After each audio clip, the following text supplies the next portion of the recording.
Bem-vindos. Hoje, vamos mergulhar aqui numa zona fascinante de Hong Kong, Aberdeen e Apsley Chau. Temos connosco bastante material, relatos históricos, análises, e a ideia é mesmo essa, explorar um bocadinho estas águas ricas em história. Vamos tentar descobrir algumas narrativas talvez menos conhecidas, identificar uns tesouros escondidos, locais com significado especial e refletir sobre como esta área mudou tanto. Pensem nisto.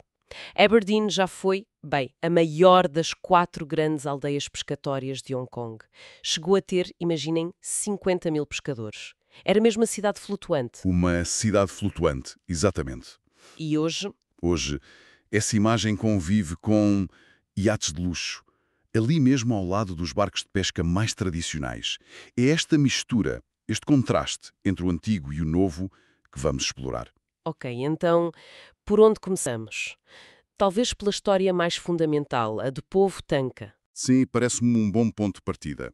A história de Aberdeen está muito ligada ao povo Tanka, os Tangmen. Eram as pessoas que viviam tradicionalmente na água. E que durante séculos, na dinastia Qing, enfrentaram muita discriminação, certo? Eram vistos como uma casta inferior, os Xianji. Exatamente. Não tinham os mesmos direitos que quem vivia em terra. A sua identidade estava totalmente ligada ao mar, aos barcos. Mas depois houve um momento importante. Qual? Em 1729, o imperador Yongzheng publicou um édito. E esse édito, pelo menos no papel, mudou as coisas.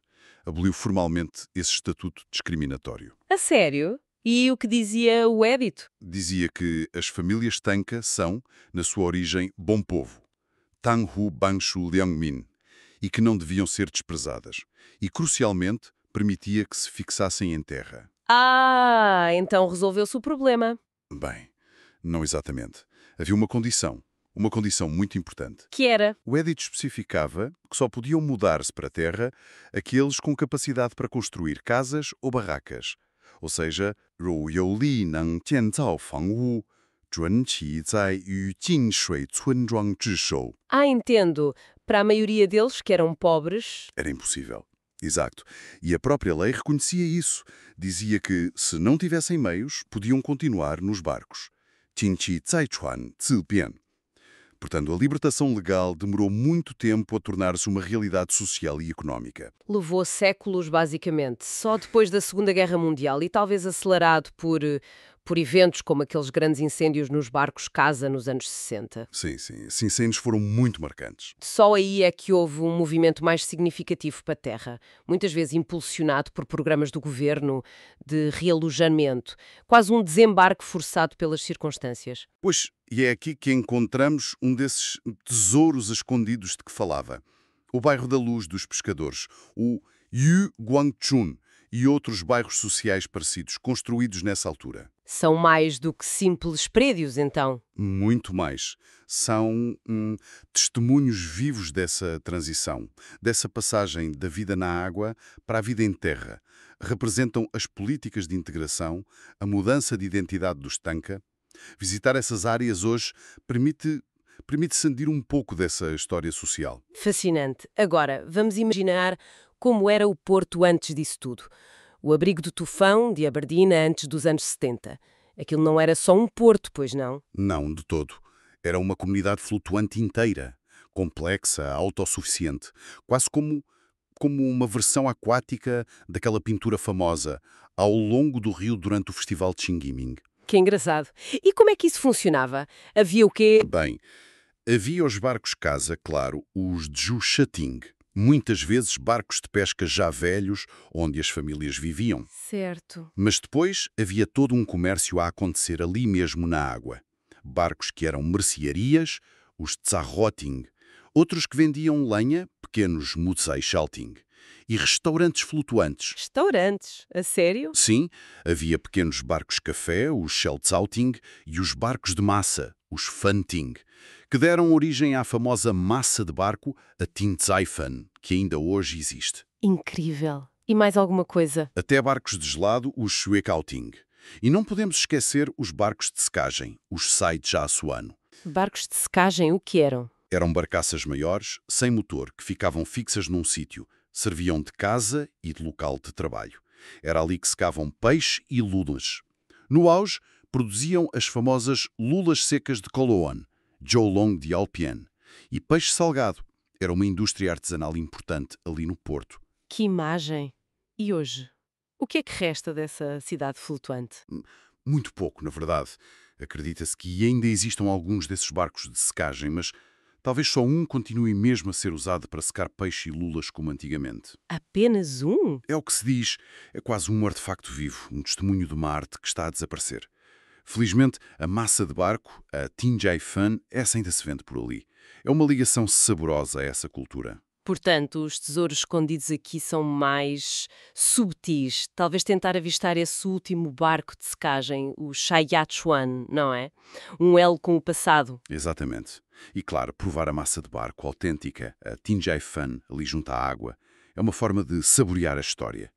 Talvez um passeio de sampana ajude a captar essa atmosfera que resta. Mudando agora um pouco de assunto, mas ainda na água. Sabia que o nome de Hong Kong, Porto Fragrante, Changjiang, pode ter origem aqui, em Aberdeen? Que existia na zona oeste de Aberdeen, talvez na Baía da Cascata, Fapuan, ou ali no canal de Wong-Chukang. Água doce. Era crucial na altura, imagino. Essencial. Na era da navegação à vela, os navios precisavam de gir desaparadamente de reabastecer.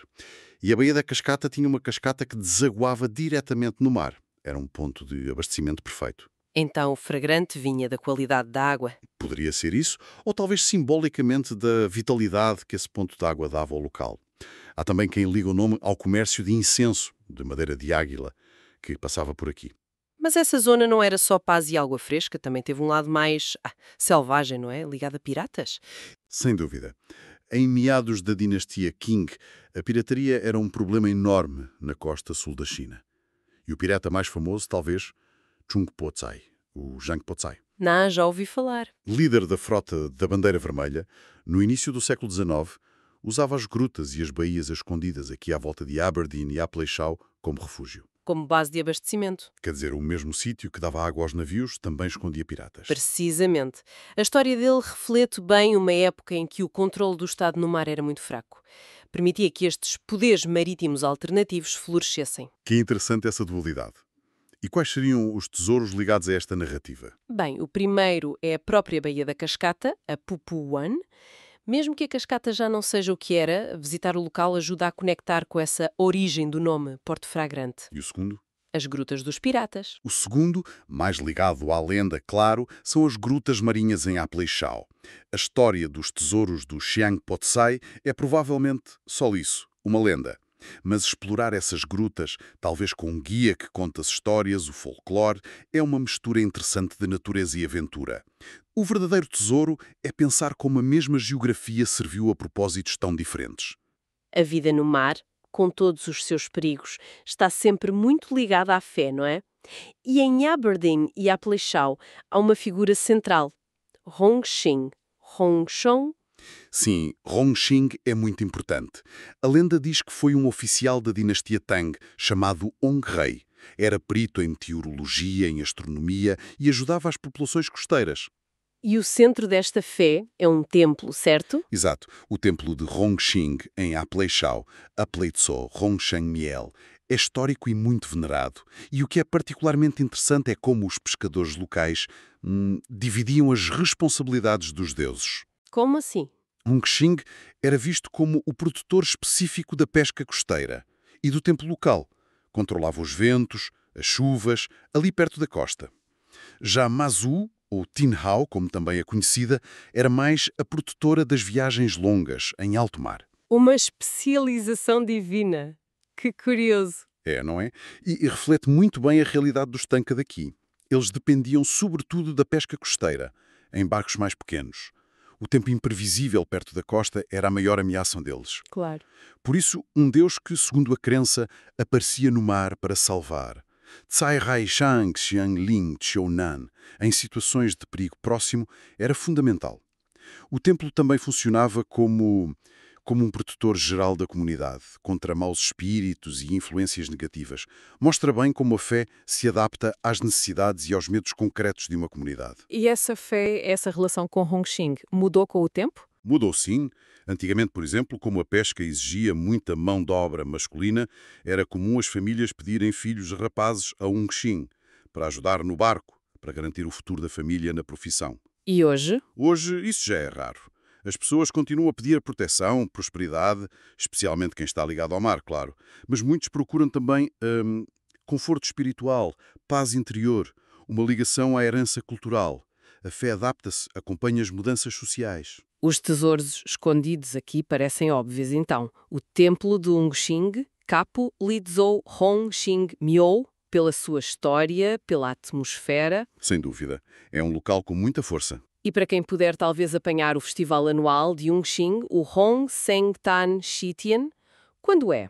É no 13º dia do segundo mês lunar. Seria uma experiência cultural única, sim. Uma oportunidade de vivenciar esse património material da comunidade. É fácil ter uma visão um bocado romantizada de Aberdeen, não é? Como uma simples aldeia pescatória parada no tempo. Mas a indústria pesqueira aqui sempre foi mais dinâmica. É verdade. Há um relato interessante de 1947. Um conselheiro britânico notou que a tecnologia de pesca aqui já era mais avançada do que noutras colónias, comparável, imagine, à da Grã-Bretanha na altura em que começaram a usar motores nos barcos. Uau! Isso mostra uma longa tradição de adaptação, então. Exatamente. E essa adaptação continua. Hoje há um debate interessante. A pesca é uma indústria em declínio ou está, na verdade, a começar a desenvolver-se de uma forma diferente? Como assim? Desde que proibiram a pesca de arrasto nas águas de Hong Kong, em 2010, surgiram uns novos e enormes arrastões de casco de ferro, os Tie, Krashuang, Tua e Urtuan. Operam aos pares. Isso é um grande investimento. Enorme! Cada par pode custar cerca de 30 milhões de dólares de Hong Kong. Isto mostra que há um segmento da pesca que se tornou uma indústria moderna, de alta tecnologia, com muito capital envolvido. E como é que esta nova realidade industrial convive com o passado ali no Porto, no espaço físico? O contraste visual é impressionante. Se for ao lado leste do abrigo, ali perto do Clube Náutico, está muitas vezes apinhado de iates de luxo. E há depois? Alguns pescadores mais velhos até comentam, com alguma tristeza, que hoje há mais iates do que barcos de pesca. Vemos estes novos arrastões gigantes de ferro, industriais, lado a lado com os iates de luxo. E, claro, com os poucos barcos de pesca mais tradicionais que ainda restam. É uma imagem muito poderosa da mudança. Sim, é quase um resumo visual das transformações sociais, económicas, globais até, tudo ali concentrado. Precisamente. É um microcosmo da globalização, da modernização e também da crescente divisão social. Este uso misto do espaço de produção de alta tecnologia, lazer de superluxo e pesca tradicional, claro que cria tensões. Tensões. Sim, há relatos de atritos, massa, entre os utilizadores dos iates e os pescadores. Estilos de vida diferentes, necessidades diferentes a ocupar o mesmo espaço limitado. É o desafio da convivência entre mundos muito distintos. Neste caso, o tesouro escondido é quase a própria paisagem, não é? Essa zona de contrastes, onde os cais dos iates encontram os dos arrastões de ferro. Exatamente. É um local para uma visita de observação social, quase, para ler visualmente estas mudanças. E há outro ponto de reflexão interessante. Os estaleiros navais tradicionais, como o antigo Puiqui, O que se passa com eles? enfrentam problemas de sucessão, os mestres estão a envelhecer e não há aprendizes suficientes para continuar a arte.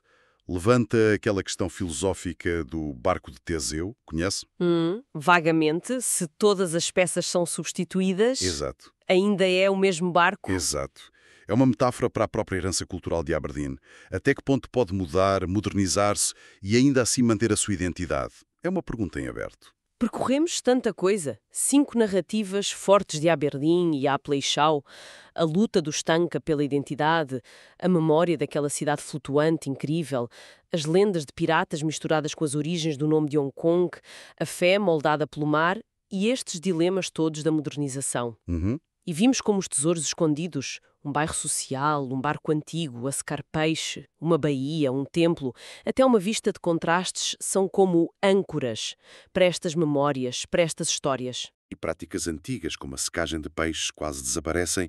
O que é que resta da alma daquele porto histórico? É uma boa pergunta. A história do estanque lembra-nos que a mudança social a sério é lenta, muitas vezes mais lenta que a mudança económica ou tecnológica. E a presença lado a lado dos iates e dos arrastões industriais força-nos a pensar. Como é que este espaço está a ser partilhado? Que valores estão a guiar o desenvolvimento? Pois. Talvez a questão final, para quem nos ouve pensar um bocadinho inspirada nestas fontes, seja esta. Como é que a essência desta comunidade histórica, tão ligada ao mar, pode ser não só preservada, mas talvez reinventada com respeito no meio de uma transformação tão rápida e profunda? Que responsabilidade temos? Seja como visitantes, como planeadores, como cidadãos. Exato. Para com a comunidade pescatória que ainda lá está, que é viva, para além de apenas conservar as vistas pitorescas para os postais. Como é que se equilibra o respeito pelo pôr do sol da tradição com o nascer do sol da indústria moderna e do lazer de luxo, tudo no mesmo espaço aquático? Tão precioso. É um desafio. É um teste contínuo sobre como é que o novo e o velho podem, ou talvez não possam, coexistir de uma forma que seja justa e que tenha significado.